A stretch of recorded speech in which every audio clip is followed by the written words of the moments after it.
What if the haunting of a mountain could travel through time, passing through every echo, every whisper, every shadow, and settle somewhere deep within you? Imagine the Cascade Mountains of Washington, not just as a series of peaks and valleys, but as a keeper of stories, both the glorious and the tragic, the living and the dead. When you step into the tunnels beneath Stevens Pass, you aren't just crossing through stone, you're crossing into a collection of memories, some heartbreaking, some strange, and some that defy every attempt at explanation. Close your eyes for a moment. Picture the cold, wet air swirling around the dark entrances of abandoned tunnels. You hear a faint sound, a whisper so subtle it almost blends with the sighing wind. But it persists. The longer you listen, the more you begin to distinguish the voice at its center. It is the unmistakable cry of a child, fragile, desperate, echoing as if trapped behind tons of granite and a century of silence. Hikers stop in their tracks. Construction workers refuse to enter alone. Train engineers slow their locomotives, not out of superstition, but out of hard-earned wisdom. The company policy says not to stop. The mountain knows otherwise. For those who have never felt the chill of the Cascade Tunnels, the place may appear as nothing more than a feat of engineering passing beneath formidable peaks. But for those who step inside with open hearts, those who hear, see, and sense things they cannot explain, the tunnels become a bridge to another time. Here, spirits and echoes intermingle. The living sense the presence of the dead, and even the most hardened skeptic starts to question what the mountain is hiding. To understand why the Cascade Tunnels harbor such powerful stories, why the landscape never truly lets go of those lost within its shadows, we must travel far back, not just to when iron rails sliced through rock, but to long before, when native tribes navigated the mountains through passes chosen with care and reverence. These were not simply paths to cross. They were veins of life, sources of food, water, and memory, and above all, they were respected. Local tribes believed that the mountains themselves were alive, filled with spirits of the land. Tragedies here were not forgotten, but absorbed into the earth, becoming part of what the elders called wounds that never heal. When the railroad arrived in the late 1800s, it did so with ambition. James J. Hill, the storied empire builder, was a man possessed, a one-eyed Canadian who saw not just the present, but a future carved out by steel, driven by progress. His vision for the Great Northern Railway was clear. Connect the Midwest to Puget Sound with a route that conquered the Cascade Mountains, not yielded to them. Straight lines, gentle grades, never mind the cost, but nature cares little for human plans. The first attempt at Stevens Pass, completed in 1893, was a lesson in humility. Railroad builders engineered 8 daunting switchbacks, zigzagging up and down slopes so treacherous that each journey became a game of chance. Imagine a 1,000-foot spur for every switchback. Trains crawling forward, halting, then reversing again and again, while passengers gripped their seats in terror. 13 miles of track accomplished just 3 miles in actual distance, and snow fell in relentless heaps each winter. 50 feet deep was common, but every inch weighed heavy with the threat of avalanche. Sometimes journeys ended with relief. Other times they ended in disaster. Human pain etched into granite, and still the railroad pushed onward. In 1897, the dream shifted to rock itself. The first Cascade Tunnel would be bored through solid stone, promising an end to switchbacks and a safer, smoother journey. 3 years passed in exhausting labor, blasts echoing through the valley. And in December 1900, the tunnel opened in a wave of national optimism. But progress is a double-edged sword. Coal-burning locomotives filled the new tunnel with thick, choking smoke, sometimes forcing passengers and crew to stagger out gasping. Soot streaked across faces, lungs straining in the thin mountain air. The tunnel solved some problems, but new ones arose. Every journey required courage. Every day brought new memories, some joyful, some harrowing. The west portal of the tunnel opened at the tiny railroad town of Wellington, perched precariously on the mountainside like a cluster of wooden cabins clinging for dear life against the threat hovering above. Founded in 1893, Wellington was as much a community as it was a workplace. Nearly every resident had ties to the railroad, and nearly every building, home, bunkhouse, saloon pressed itself against the slope, as if hoping the mountain would show mercy. By 1909, science and modernity arrived with the electrification of the tunnel and the installation of a monster hydroelectric plant, the largest west of Niagara Falls. Coal smoke was reduced, but electricity offered no protection against snow, avalanche, or the stubborn heart of the mountain. Then came February 1910, a month that would never be forgotten. As if punishing human hubris, a storm descended on the Cascades with rare violence. For 9 days, snow fell in wet, heavy sheets, hammering down upon the town with sound and fury.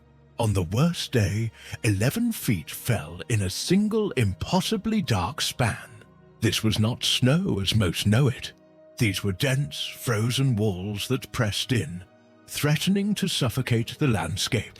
Engine crews worked day and night to clear the tracks, sometimes succeeding, often losing hope. On the 23rd of February, 2 trains left Leavenworth to brave the path west. Spokane local passenger train, number 25, filled with families, businessmen and dreamers on their way to Seattle, and fast mail train number 27, burdened with mail and a handful of travelers. Both crossed the Cascade Tunnels into Wellington, halted by impassable tracks and the wrath of the mountain.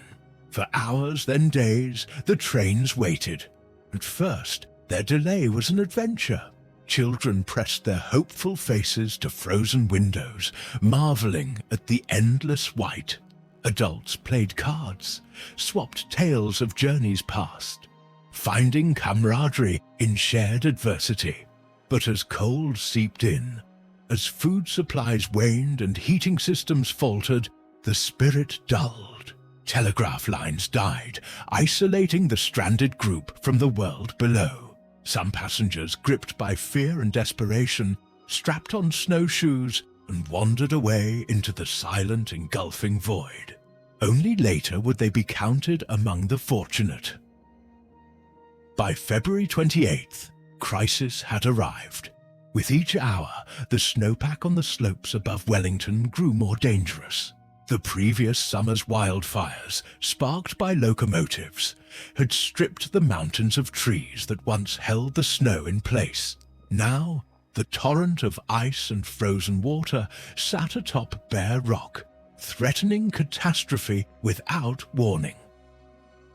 Railroad Superintendent James O'Neill walked the tracks, anguish growing with every glance upward, seeing no place truly safe.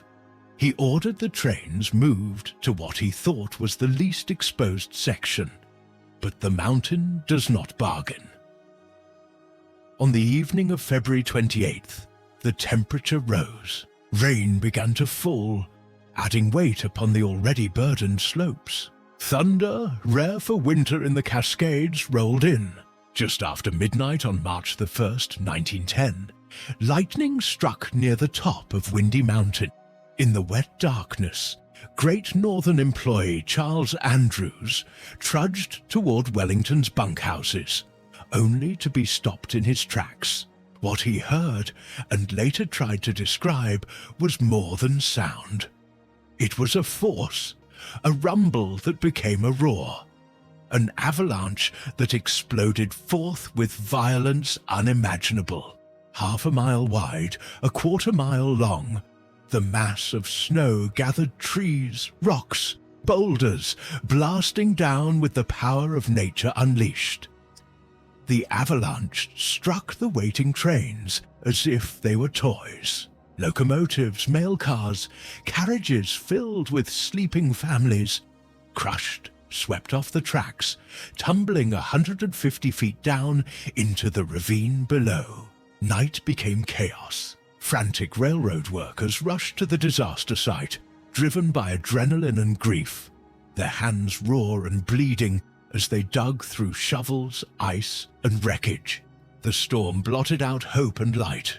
By morning, only 23 survivors were pulled from the ruins, some thrown clear into trees or snowbanks, others cocooned in miraculously protected voids within crushed train cars. One boy was found alive, curled sobbing next to the body of his mother. A woman emerged from beneath 3 others who had died shielding her from the avalanche's fury.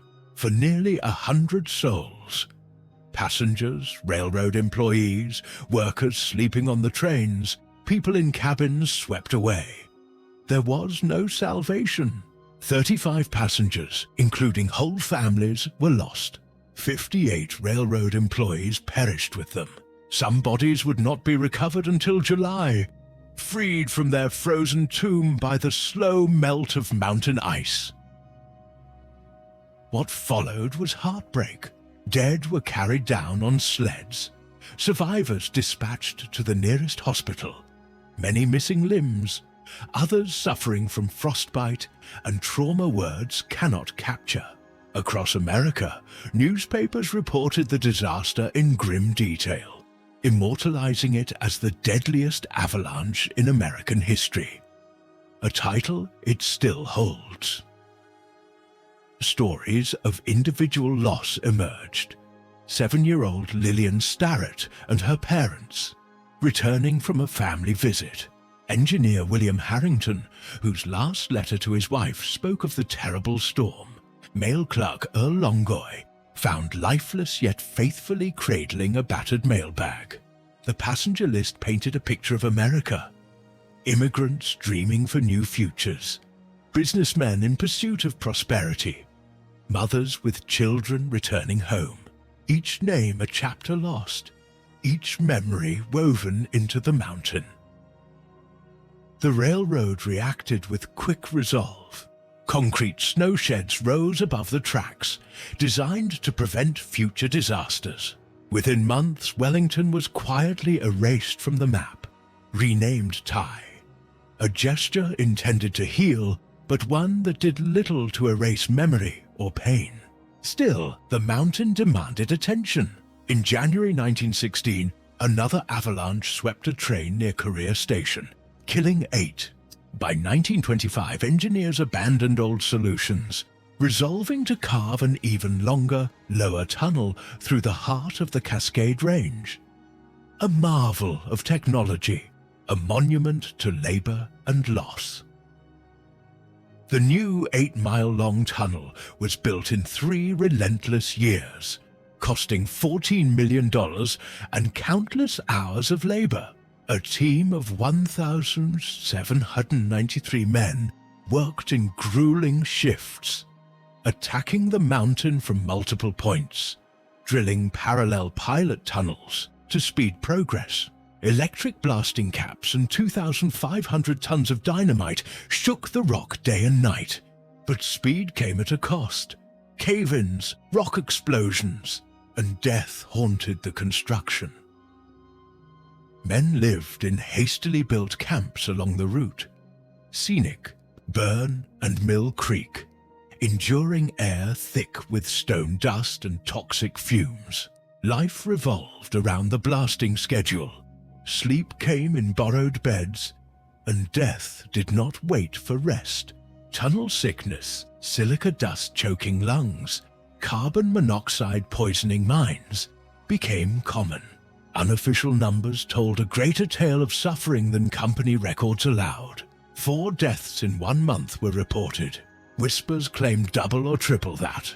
The price of progress is written in both stone and size. But even as the engineering progressed, stories grew stranger. Workers from Japan spoke of Yurie, spirits caught between worlds. They left offerings of rice and sake at certain haunted spots, where the air felt oppressively sad. Irish labourers brought the banshee myth with them, refusing to work certain shifts and citing shrieking voices in the dark.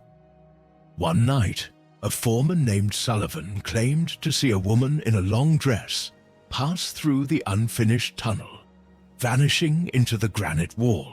Others felt watched, found cold spots where no wind could explain the chill, and sometimes reported hearing the unmistakable clack of phantom train wheels echoing through stone. By December 1928, the eastern and western tunnel crews met beneath Stevens Pass, astonishingly only a foot off, a testament to the skill and determination of so many lost hands. 3 feet of concrete lined the rough granite, smoothing the way for trains.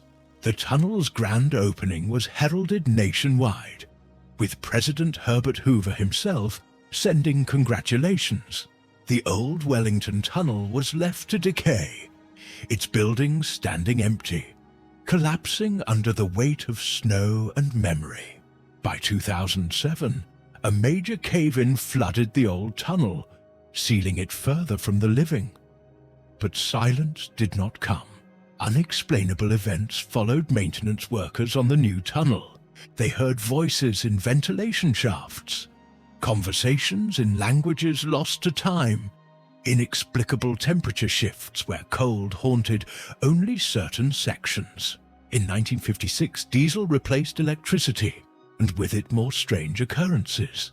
Tools moving on their own, tracks registering phantom trains, and no rational explanation in sight. A maintenance supervisor, Frank Polson, filed a report in 1963 detailing how he and his crew heard a steam whistle. Impossible, since steam engines had left decades before. When they scrambled to safety in the tunnel alcoves, the sound faded to silence. In the 1980s, as abandoned tracks were turned into the Iron Goat Trail, volunteers found more mysteries. Equipment shifted in the night, fresh footprints where none should be, and one engineer's measuring tape unspooled itself across the floor, stopping at the number 96, the count of lives lost in the avalanche. The Iron Goat Trail opened to the public in stages through the 1990s. With it came hikers, explorers, and a flood of shared experiences. The crying child, the most persistent echo, became a theme, described by witnesses as a little girl's desperate pleas reverberating off impossible surfaces, impossible to place, impossible to ignore. Paranormal researchers arrived in waves. Karen Frazier, leading a 10-year study beginning in 2009, catalogued hundreds of events. Cameras failing at repeat locations, voices captured in static, figures glimpsed in flickering shadows. Audio recorded what sounded like a long-lost dinner party. Glasses clinking, laughter muffled, conversations about Seattle, lasting 43 seconds, vanishing into wind.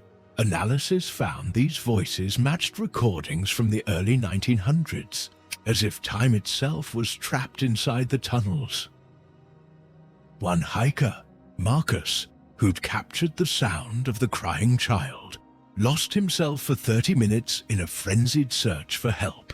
When his friends found him, his own voice had been transformed on the recording, echoing words he hadn't spoken, adding layers to the mystery. Physical contact is frequently reported. Invisible hands tugging at clothing, the presence of company where there is none. Photographers sometimes find their cameras set on continuous shooting, record faint, transparent figures standing just behind them. Paranormal events aren't limited to the old tunnels either.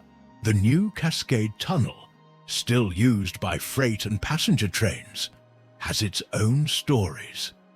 Engineers claim they see spectral figures on tracks, which vanish as trains approach. Accidents have occurred under peculiar circumstances, with train crews convinced they saw people who were never there.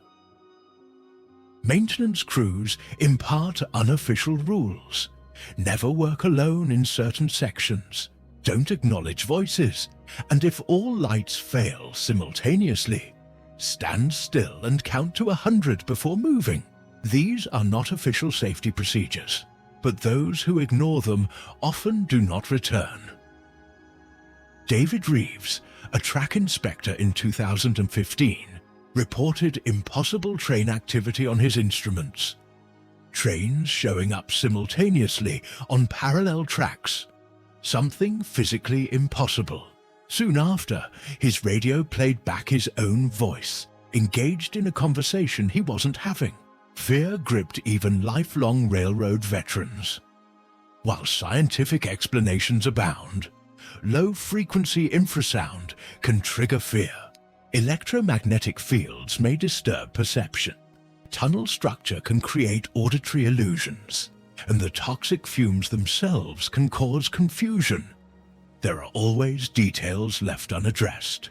The presence of quartz in the Cascade Mountains has spawned debate about the stone tape theory, suggesting minerals can record and replay powerful events, releasing them under extreme physical conditions. Mainstream science dismisses this, but enough investigators find correlation between recordable events and specific minerals to remain intrigued. Researchers note that paranormal reports coincide with historical and environmental anniversaries. The crying child most commonly appears near the avalanche date. Phantom dinner party noises occur under the old dining car's location, and the woman in the long dress has been seen consistently where passenger coaches were swept away. Environmental factors also play a part. Tunnels maintain a steady temperature year-round. Water seeps through, minerals interact, and the isolation of place, combined with local history, triggers mental responses that cannot wholly account for all experience. Physical evidence persists. A collection of photos with spectral images, audio with long-lost language, and mechanical failures that occur on schedule in predictable spots. Multiple witnesses, separated by decades and knowledge, report identical phenomena at the same locations. Defying coincidence, local native tribes, especially the Yakima and Muckleshoot, maintain their own perspectives. To them, the mountains remember. They say sites of tragedy become wounds, unhealed and resonant, places where spirits linger not from entrapment, but because the earth itself carries memory. Ceremonies are performed quietly. At times, outsiders aren't told, with warnings to avoid the mountains on significant dates. Their oral histories include tragedies long before tracks and dynamite arrived, and their stories join the modern legends as layers of truth. Wellington itself now exists mostly as a ghost, abandoned, a destination for hikers and history buffs. The old railroad grade leads along a scenic trail, with signs recounting the disaster but omitting the experiences that haunt the living who come. There are no warnings about batteries dying in certain spots, nor explanations for why some visitors turn and leave immediately upon entering the tunnels. Concrete snowsheds stand like ancient ruins, marked by graffiti, and between the spray paint, tally marks and names etched by railroad workers from the 1920s. In one hidden section, someone carved "They're still here" in letters almost lost to time. Ghost hunting groups regularly explore the site. With EMF detectors, infrared cameras, and voice recorders, they consistently find anomalies. Cold spots that travel, electromagnetic spikes with no source, voices at frequencies beyond human capacity.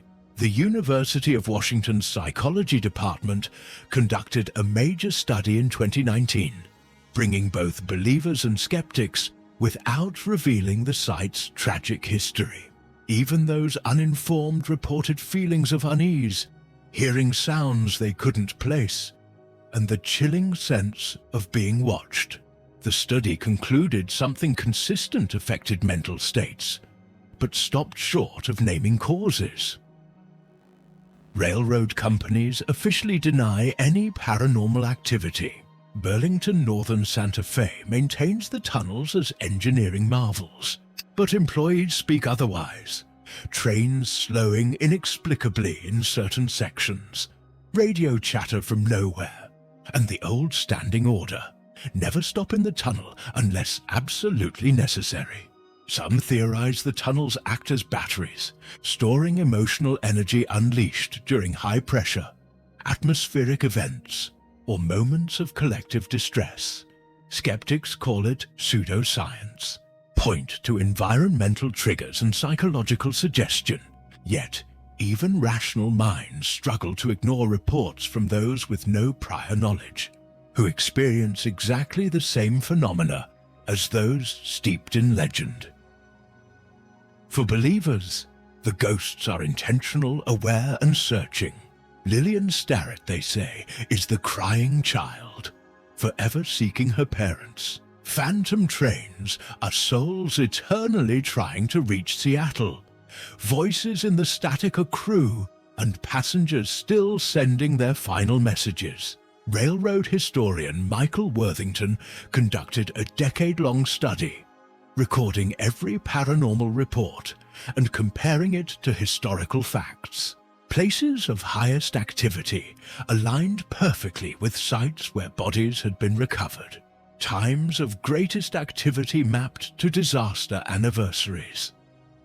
Retired train engineer Samuel Harrison, after 30 years on the route, claimed every regular worker had at least one inexplicable moment.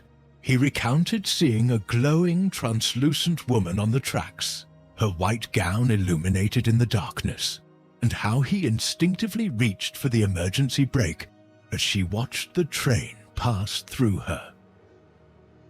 The preservation of the Iron Goat Trail and the tunnels has maintained not just physical memory, but emotional anchoring. Some believe this is why paranormal events remain so persistent. The connection to the tragedy remains tangible and strong. Psychologists argue that traumatic environments trigger heightened suggestibility, hallucinations, and collective reinforcement. But the question remains: why do those unaware of the site's history report identical experiences?